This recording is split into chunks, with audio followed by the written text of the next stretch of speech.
Today's attempted resurrection is of a shredder bagger by Atlas Tool and Manufacturing Company. I couldn't find the details about the model year of the unit itself.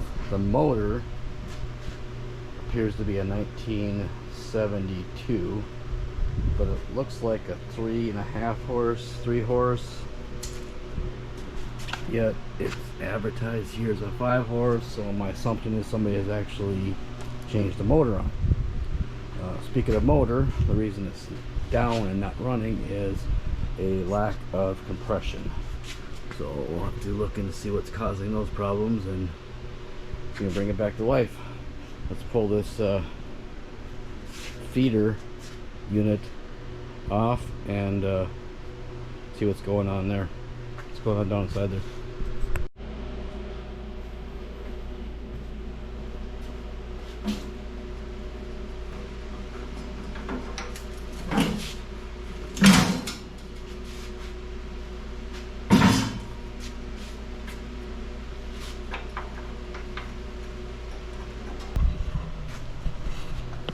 So, looks like just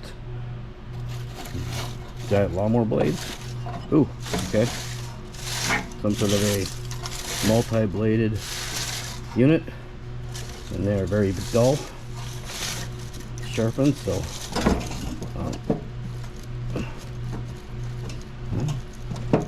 it looks like the blade is actually attached directly to the motor. Okay, interesting concept. The automatic electrocute yourself kill switch, I like that. Appears to be some sort of a safety thing of some sort, I'm assuming. Do not run unless closed switch of some sort that's not hooked to nothing. Well, let's tear into the motor and do some troubleshooting, see what's causing our compression issue. First thing we're going to do is check compression here. Obviously, there's nothing really there at all. So either we've got that little compression, broken rings, hole in the piston, or valves hung open. Yeah, plug's seen better days.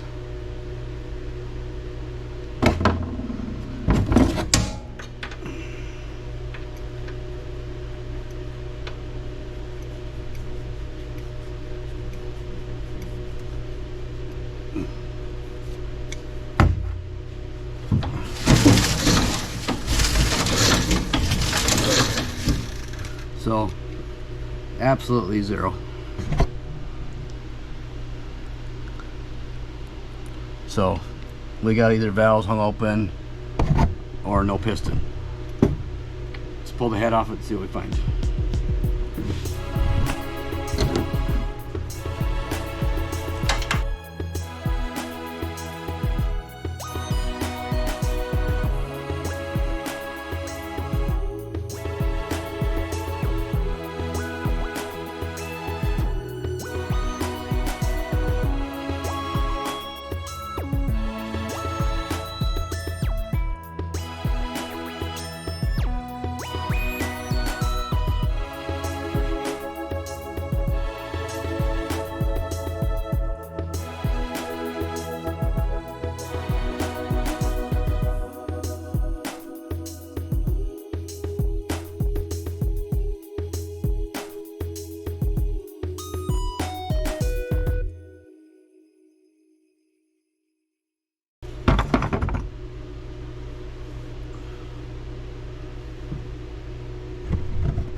Well, a lot of carbon, a lot of crap in there. Let's make sure the valves are opening and closing. Yep, they're opening and closing.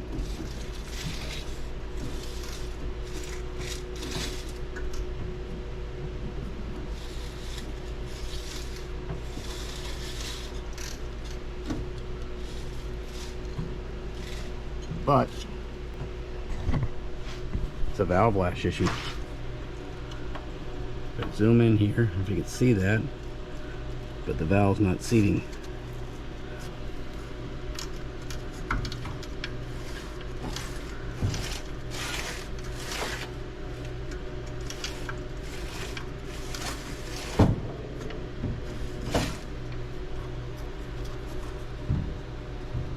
Exhaust valve seems to be seating okay, but the intake is definitely not floating around. So it's a fairly easy fix. We'll just pull the lifter out, pull the valve out, and do a little grinding of the valve stem to get the valve seated tight. Just take the valve cover off and get the valves out of it.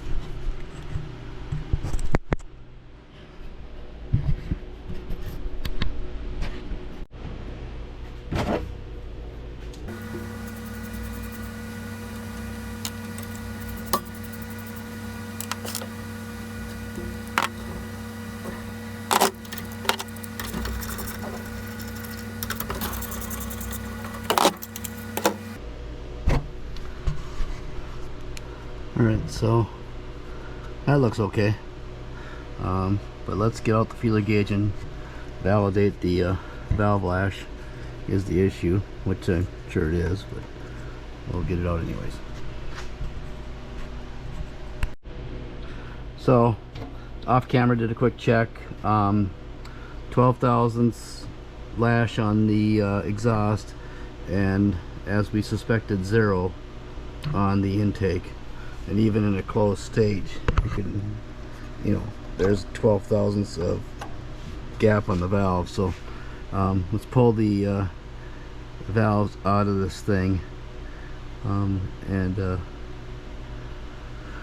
we'll start doing some grinding on that valve stem for the intake until we get it down to the specs needed for this engine. So I'm going to be working on these small old L-head engines. Buy the right tool. I don't mess with them very often, so you can usually just fiddle with this. Keep spinning, flipping, and eventually the retainer will just pop down. I'll show you what they look like here. Springs out, valves out, retainers out. As you can see here, it's just this little retainer that just kind of lifts up and slides out. There's tools to actually do this right and remove them right, but I believe I had one back when I was younger, but it's obviously been lost for years, so I just kind of modify a little crowbar, cut a notch out a little bit, and just grab it and pull it out. Not the right way to do it, but it works. Okay, before I start spewing out specs that I've found and specs that it should be, to be perfectly clear, this motor is shot. Okay, there's the valve guides are sloppy as hell and need to be knurled. But we're not interested in making things right. We're just interested in making it run. So that being said, right now the exhaust lash is at about 12 thousandths, and it should be somewhere around 7 to 11 thousandths. So it's out of spec, and the intake should be somewhere between 3 and 5, and it's at, well, 0 right now, obviously. So just to, like I said, we're just gonna try making the thing run. So we'll pull the we'll lap both valves, obviously. We'll lap the exhaust, which should bring it in fairly close to where it should be. It'll probably still be pretty noisy, but you know, we could probably pull thousandths out of it with just lapping it. So we'll try that, but we'll actually have to grind the bottom of the valve stem on the intake side to get it back into some sort of spec. So at least it's closed anyways, and we'll make it run. Let's pull it apart.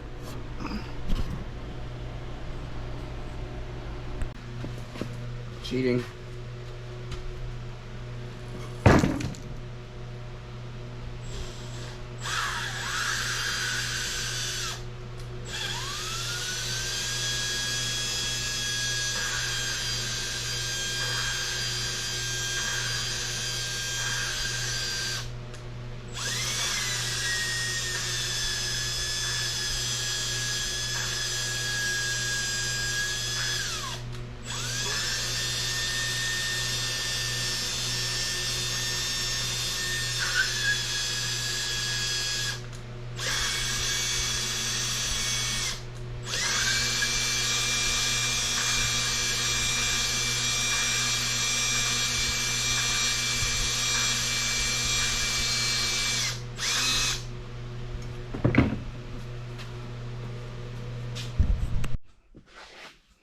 Okay, so yep, what you want to see is nice, even, light gray pattern all the way around the whole valve surface.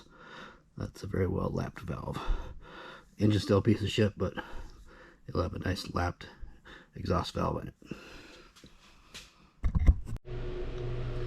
So after some grinding on the intake and lapping both of them, I end up with 11 thou on the valve lash on the exhaust and about 6 thou for valve lash on the intake. So that's close enough. That'll be enough to make it run. So let's just set this thing back together again and see what happens.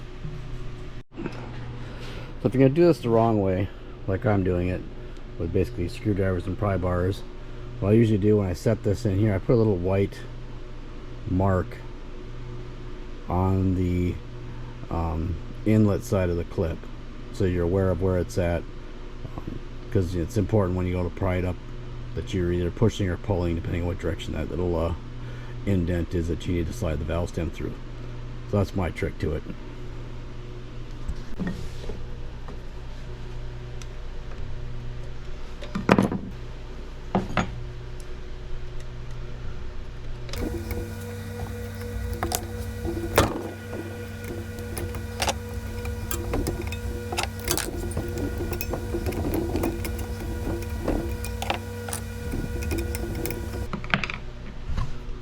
Like that, completely wrong, but it works. And just rinse and repeat on the other side. Buy the tool. Just buy the tool if you're gonna do this. It's like $5, so buy it.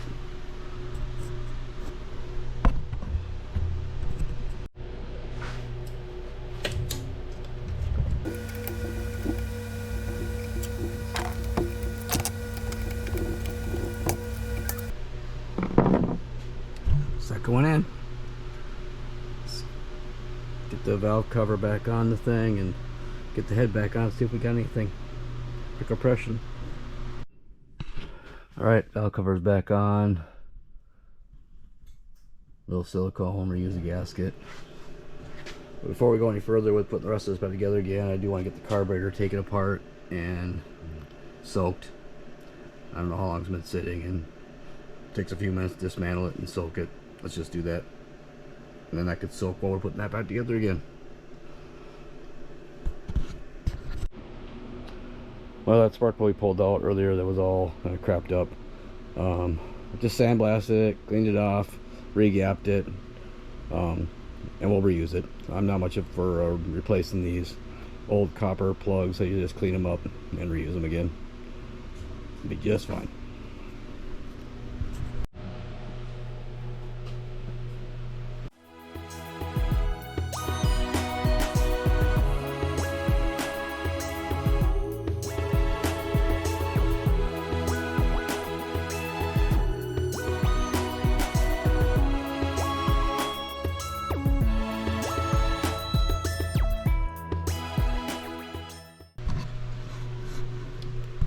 Missing screw. Interesting.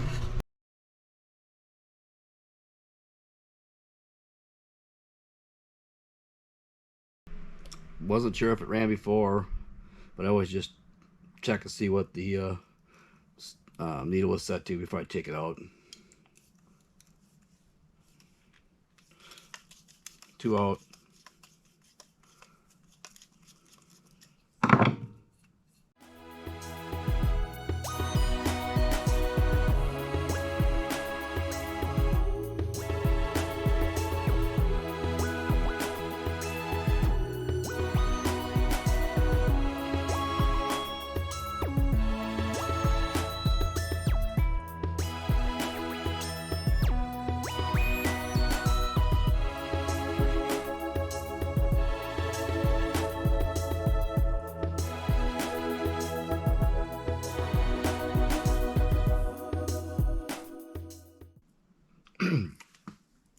Pretty crusty, so we'll throw the whole thing in the basket here and let it soak.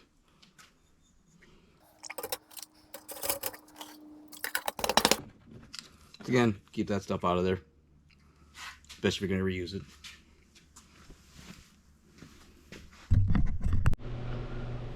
Not the greatest idea, but I always just reuse the head gaskets, shoot a little bit of this copper spray gasket stuff on it. I've even used silver spray paint. You know, I've never had an issue with it, especially with these low compression, tiny little L-head engines. Gaskets are cheap, but I don't want to wait to order one, so put this on there and flip it over to the other side and put it back together.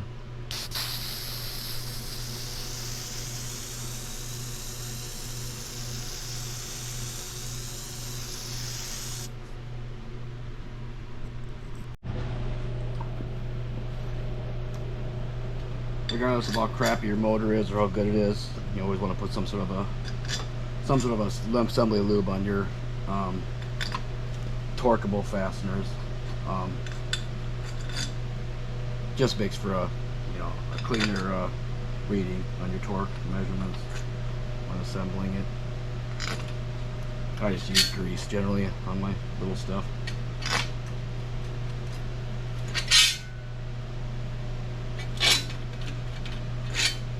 I'm not going to torque these all the way down. We're just going to bring them down flush, being that I've got to actually, the tank goes under these 2 bolts here, and carburetor tank slides over the intake manifold, so I'll just snug them down for now.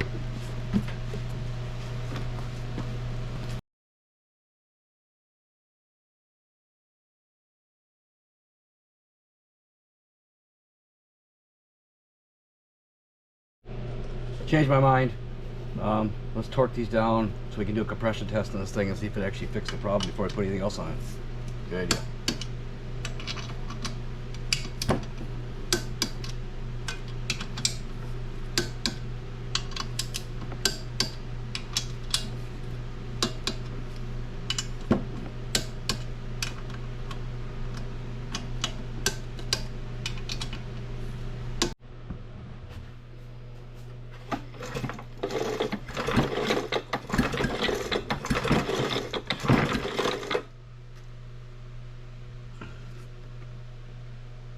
Not great, 60 pounds,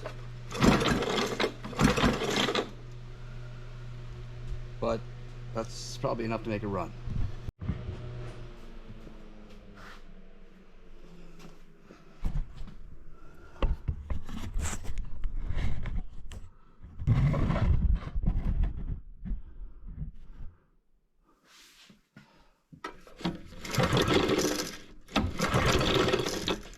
Well, no spark, so we'll have to look into that.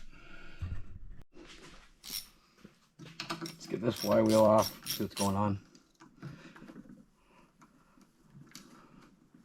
I'm pretty sure it's a point system on this thing.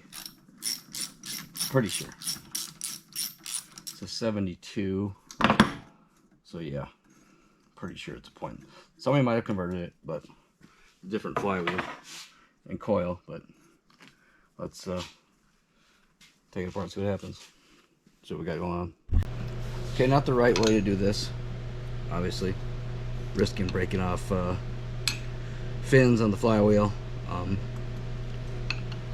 But if you're going to do it, make sure you avoid the aluminum fins here. The steel fins, go slow, take it easy. If for some reason you do crack one or break one off, just break one off on the other side, balance it out. But that's what I do. Wrong or right, it's what I do. Just take it slow.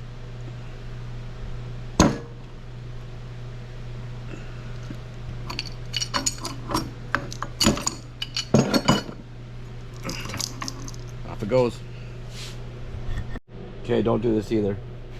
Just go find a 3-jaw puller or whatever you got for pullers, or get the specific one for removing these. But usually don't take much to get them off. But if you do hit that too hard, the worst thing you'll possibly do is mar this end here, and then this won't fit back on there. Simple file, clean it up, you're good. So.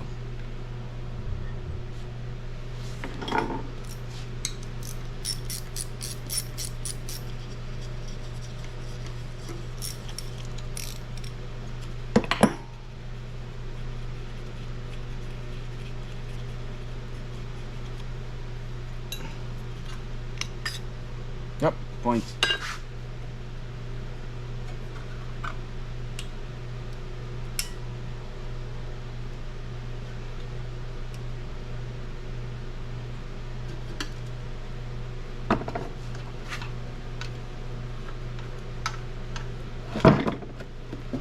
So let's clean those up.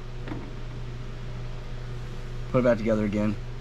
Check the air gap on the flywheel. Check the gap on the points, and see if that corrects our spark issue. And with all this crusty wiring, we could have an issue with the wire grounding out that shouldn't be. Let's dig into it a little further.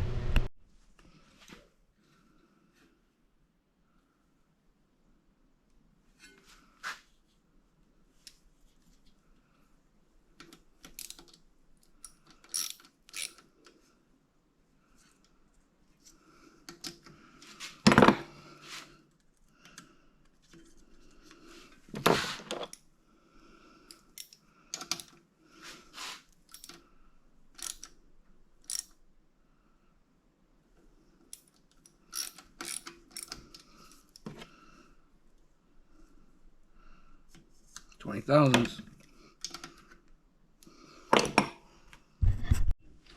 Okay, before you put these back on, the clutch back on, starting clutch, put something in here. W40, lithium, white lithium spray. Not a lot, and do not use grease. If you use grease, the bearings will actually stick to the walls, and the recoil won't work. So, tip for someone who's made that mistake.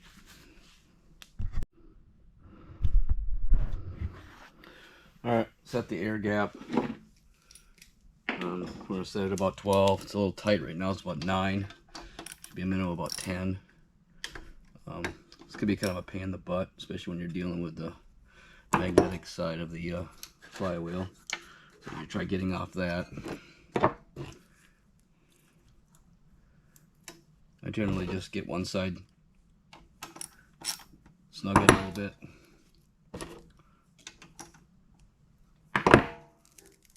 Snug the other side.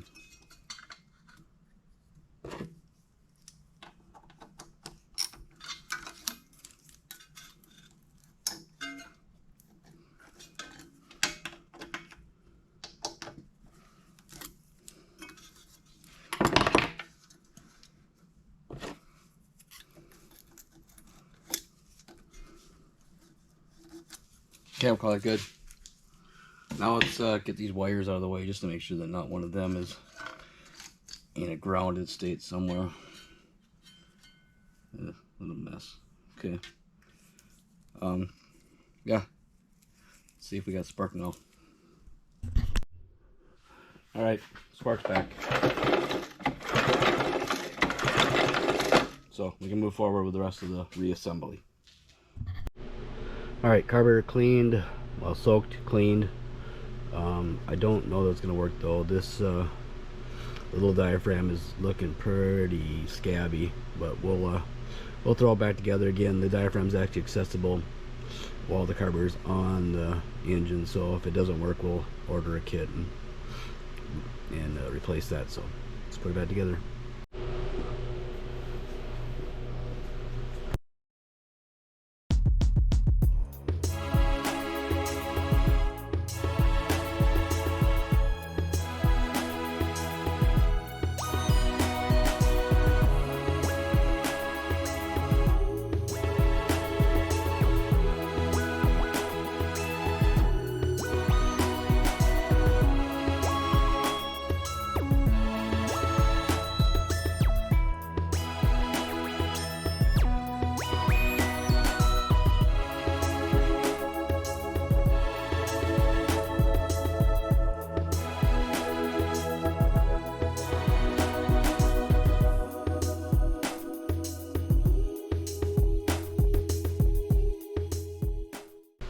And there we go. Let's go get the gas tank, get it back on the motor.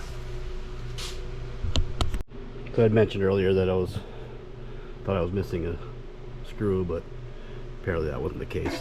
It's only got 3 holding the carburetor onto the gas tank. So okay, we'll secure that down and then bolt it back onto the engine. So here's a little tip I found useful. So when you need to, let's say you've taken, first off, you should be taking pictures of everything you remove from the engine. So we all usually have some sort of a digital camera, some sort of device to take pictures with. Take pictures. If you don't, and you've undone, you know, the throttle linkage, and you look at the throttle arm, you're like, oh no, there's 2 holes here. What I do is, if you look right at this one here, you can actually see a little spot there where the cable is actually laying, the actual throttle arm was laying on there and left a mark. Meanwhile, the other hole completely blackened all the way around it. Little trick I use. Or just take pictures. It's easier. Alright, carburetor, gas tank back on it. We're going to set the motor back on the chassis to see if it runs without the actual blades on it. Maybe it's adding a extra level of danger with spinning blades on a motor we don't know it's going to run. So let's put it back on the chassis and see what it does.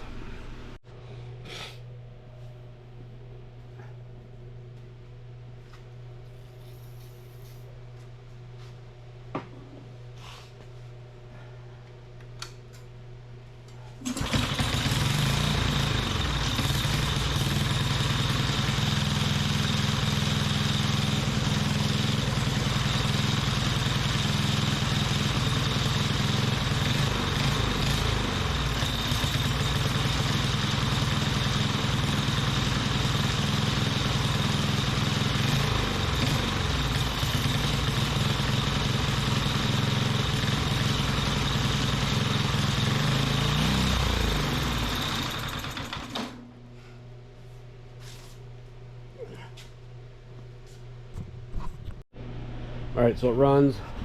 Doesn't run great. Carburetor still needs some work. Probably should order that diaphragm. It looked sketchy, but I think I'll run well enough to at least throw the blades on it, get the blades sharpened, throw them back on there, and see if it'll actually shred something. Let's get the blades sharpened.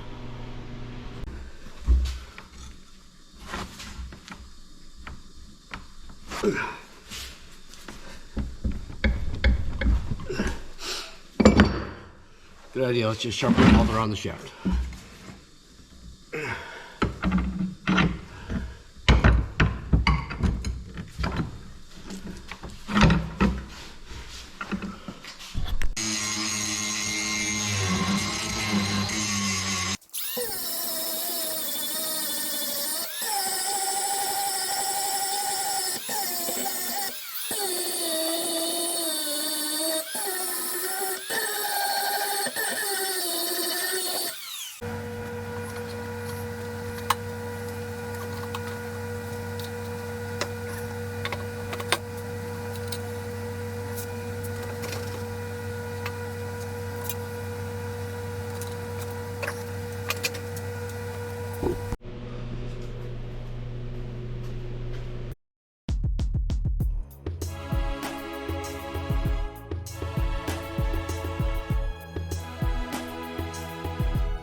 Alright, it's back together again.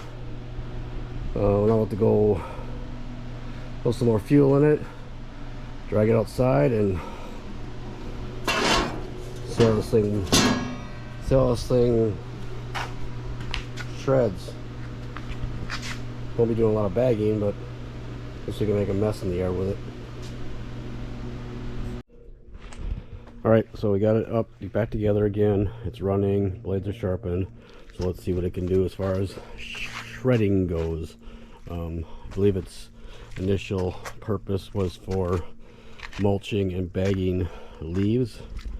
But we've got a significant shortage of leaves right now. So instead, we're going to attempt to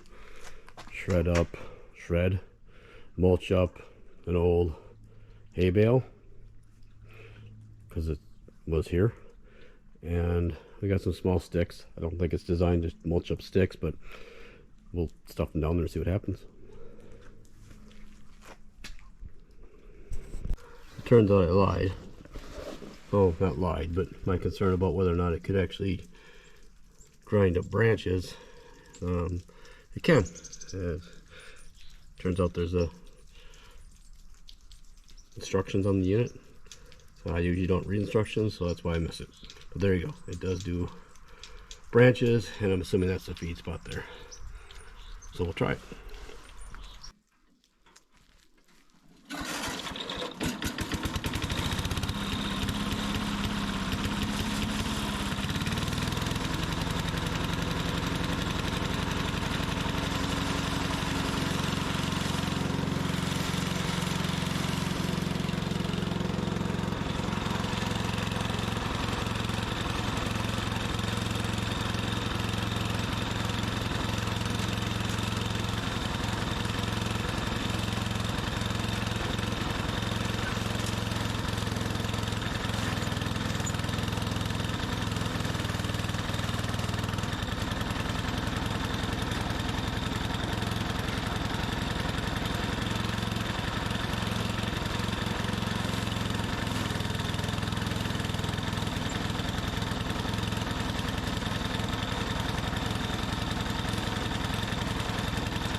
So it did actually shred, or mulch, whatever you want to call it.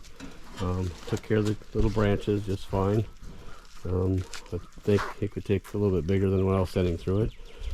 What I'm going to do with it now, don't know. Really has lost its purpose probably in society, as we're now got self-bagging mowers and leaf sweepers and whatever else not. But So and if hopefully learned a little something about resuscitating some old 70s lawn equipment. Thanks for watching. See you next time.